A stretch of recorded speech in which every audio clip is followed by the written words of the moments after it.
I want to go to John Allison, the former CEO of BB&T, a CEO who made all of his senior executives read Atlas Shrugged and wrote this beautiful introduction to one of the Ayn Rand Institute's great books. It's a collection of speeches and essays called Why Businessmen Need Philosophy. John, good morning. How are you today? Good morning. Appreciate Great you. to be here. In your introduction to this book, again, Why Businessmen Need Philosophy, it's great. You talk about the moral code of altruism. And I want to talk about why you think that's a bad thing. But let me first ask you, what is the difference between being selfish, which so many executives and CEOs and rich people are accused of being? What's the difference between being selfish and self-destructive? Well, I think that's an interesting question because I think most people have misdefined what selfish is. A lot of people think of selfish as taking advantage of other people. And the irony of that is that's not selfish, but self-destructive.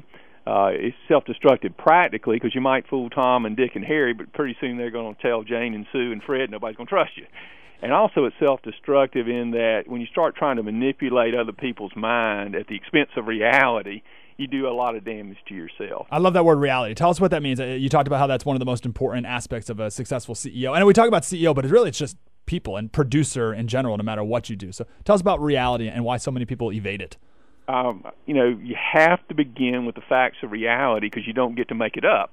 The reality, first you talk about the metaphysically given, the laws of gravity is an example of that. And you also talk about the facts. And a lot of business people get really bad decisions because they want to pretend the facts aren't the facts. If you look at really bad business decisions, they're typically acts of evasion, where somebody gets some information that they know ought to be examined, but they refuse to examine it because it threatens something they want to believe about themselves or they want to believe about the world, so they literally don't hear it. And when they evade, they're detached from reality and bad things happen. Okay, well, let's relate that to something in real life here, the housing bubble and bust. I mean, that wasn't that all about the selfish bankers? Absolutely not. It wasn't all about the selfish bankers. In fact, the recent financial crisis was primarily the result of bad government policies. We don't live in a free market in the United States. We live in a mixed economy. The financial services industry is the most regulated industry in the U.S., and it's one where we had the biggest problems. It is true that individual banks made some really bad decisions, and I would have let them fail. But the real cause of the financial crisis was primarily errors made by the Federal Reserve, and they blew up the monetary system in terms of printing money because Alan Greenspan never wanted to have a bad time. It's kind of like what we're doing today. And then that was combined with government housing policy, the affordable housing, i.e. subprime, that was driven by government-sponsored enterprises, Freddie Mac and Fannie Mae, who, when they failed, owed over $5.5 trillion and had $2 trillion worth of subprime loans. They drove the housing market. And it actually was a conscious government policy to encourage home ownership above the natural market rate, which turned into a disaster. So you just listed like 3 things the government does. And by the way, Bernanke's giving a press conference this afternoon, first one ever. And I think we may be one of the few radio shows in the entire country to be covering that as opposed to the birth certificate press conference that just happened, because that's what's really important to people's wallets right now. But what is the role of government then? Okay, you just outlined the Fed, Fannie and Freddie, home ownership, all this stuff. What is the role of government? What does a free market look like to you? The role of government is fundamentally to protect individual rights. It's to prevent me from using force or fraud to take what you've earned. And that means we have to have a good military to protect us from the bad foreign guys. We need police to protect us from each other. And we need a very functional court system so that we can solve legitimate disputes without resorting to violence. In a fundamental sense, the government has the right to have a gun.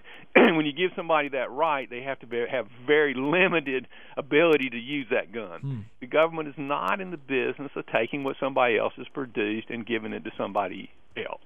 And I say that they actually are in that business, but they shouldn't be. Yeah.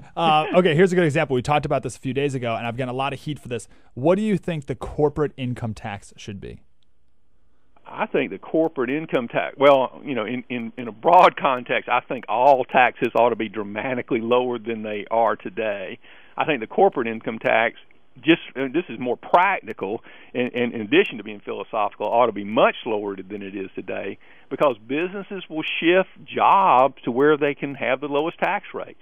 So we're running a lot of jobs out of the United States by having marginally higher tax rates. And the United States has basically the second highest corporate tax, business tax in the world, including Europe. We always talk about the Europeans being socialists, but the European tax rates on business are much lower than in the United States. Now, I made the argument a couple weeks ago and got heat for it that it should be zero because the corporations don't pay taxes, people do, and once you give over the right to the government to take over some of your property, whether it's 20%, 10%, 5%, 1%, then you've handed over your entire right to private property to that person who has a gun. What do you think of that? I actually agree with that. I don't think, one of the dilemmas is getting that argument through, but you're absolutely right. Corporations are just human beings. There's the shareholders, the employees, the customers of the company. So if you have a corporate tax, those human beings pay those taxes. The corporation never really pays any tax. Now, this is the main argument people made against me when I said that is corporations, and Congressman Bob Filner made it too, that corporations have legal protections from the federal government, so they should have to pay for that through corporate taxes. What do you think of that argument? I think it's a bad argument. They have legal protections by contract, and yes, you should be able to make contracts, but anybody that's dealing with a corporation is effectively dealing with they're creating a contractual relationship. And they should recognize that the assets that are in the corporation are what are available to them as creditors or in any other sense, and not the personal assets of the individuals. It's not. And that's arguing that any law is a special gift from the government, if you understand what I'm saying. Yep.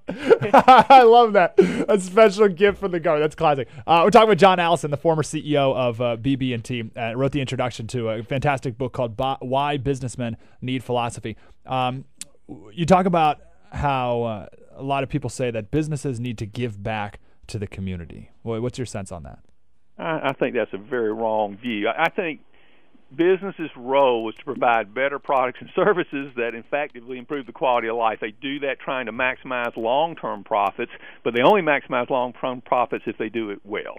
In my case, we talked about that our mission at BB&T was to help our clients achieve economic success and financial security because all of our revenues come from our clients. The ultimate purpose was to reward shareholders, but that's not an end, it's a cause.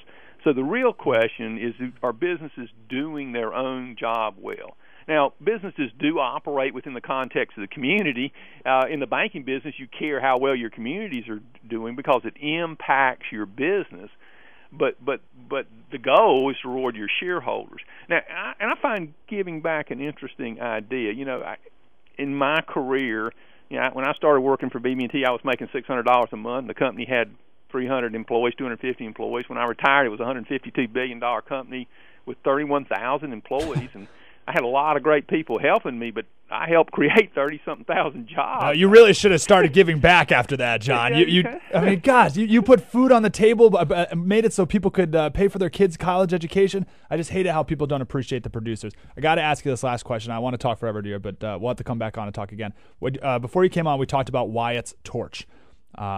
And what that means to you and what the world would look like if people did go galt, the producers did go galt and hand everything that they created back over to us. What does that vision look like to you, and what can we do to make sure that Wyatt's torch never happens? Well, I think the consequence would be an incredible economic disaster. I think you can look at the Dark Ages as an example of that kind of phenomena. I mean, a disproportionate amount of human well-being is created by highly productive people in business and science, even in athletics. I mean, you see it all over the fields, and if you make it impossible for highly productive people to be creative, to produce, they literally at some point can't create anymore, as Atlas Shrugged demonstrates, and at some point they get very discouraged. I happen to be talking to a man I know they have a high regard for that's built a very successful, he and his family built a very successful business. They happen to be in the oil distribution business, and he was talking about how the fact is the harder they work, the more they get criticized, the more regulations they get, and he's probably in his 50s, and talking about the fact that he really wanted to quit, not because he didn't love his work, but because he hated the context, the regulatory structure, and just kind of the attack on anybody that's any way related to oil. And of course, his margins are terrible right now. He's in the distribution end of the business, but because he's selling gasoline, he's supposed to be a bad guy. Yeah, exactly. I hate we have to go, John. It's been a pleasure. Let's make sure we talk again. And I'm going to ask this question and put words in your mouth. If we want to spread the word, I'm guessing you're going to say read Atlas Shrugged and read Why Businessmen Need Philosophy. You got it. Read Atlas Shrugged and read Why Businessmen Need Philosophy. Wonderful. John Allison, former CEO of BB&T. Keep up spreading the word, and we'll do the same. Thanks a lot, John. Have a great day. Pleasure. Have a wonderful day right there. Why Businessmen Need Philosophy. We'll put it on 760kfmb.com. This is the Mike Slater Show. Spread the word.